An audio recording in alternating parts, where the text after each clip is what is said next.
विद्यालय परीक्षा समिति संशोधन विधेयक जो आया है उसका मुख्य उद्देश्य है कि जो हम लोग अभी तक परीक्षाएं करा रहे थे उसमें ऑनलाइन परीक्षा का प्रावधान नहीं था। तो जो टेक्नोलॉजी का हम लोग इस्तेमाल करना चाहते हैं कि एग्ज़ामिनेशन सेंटर पर कंप्यूटराइजेशन के थ्रू हम लोग कराना चाहते हैं, ताकि अब जो भी छात्र छात्राएँ हैं इसका लाभ ले सकें। अधिकांश छात्र छात्राएँ अब कंप्यूटर फ्रेंडली, टेक्नोलॉजी फ्रेंडली धीरे धीरे हो रहे हैं, तो निश्चित रूप से इसका फ़ायदा मिलेगा। लेकिन साथ ही साथ हम लोगों ने जो आज बिल लाया गया विधानसभा में, उसमें स्पष्ट है कि अगर हम लोग तो निश्चित रूप से समिति ज़रूर, जो परीक्षा समिति निश्चित रूप से चाहेगी कि इसे कदाचार रहित रहे और ट्रांसपेरेंट रहे, लेकिन अगर कुछ गड़बड़ी के मामले आते हैं तो आज ही बिल भी लाया गया है असेंबली में, जिसके द्वारा अगर कोई इस तरह की गड़बड़ी करता हुआ पाया जाए और कोई जो भी अगर इससे व्यक्ति हो या व्यक्तियों का समूह हो तो उस पर सख्त कार्रवाई का प्रावधान है। जुर्माना भी है, सज़ा भी है जो अत्यंत ही सख्त है। किया गया है क्या? जुर्माना जहाँ तक हमें याद आ रहा है 1 करोड़ का जुर्माना है और सज़ा भी ज़्यादा है।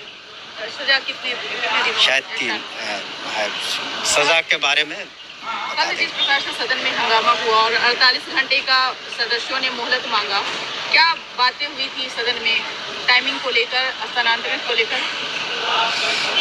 स्थानांतरण के बारे में हमने सदन में यही कहा कि हम लोग जो भी एक पॉलिसी बनाएंगे, एक सेक्रेटरी की कमेटी है वो अपना संशय करेगी, लेकिन हम समझते हैं कि निश्चित रूप से हम लोग उसमें एक ह्यूमैनिटेरियन अप्रोच रखेंगे, लेकिन डिसिप्लिन भी हो, लेकिन पढ़ाई कहीं से बाधित नहीं हो। तो वो जब कमेटी अपना अनुशंसा करेगी तो उस पर हम विचार करेंगे।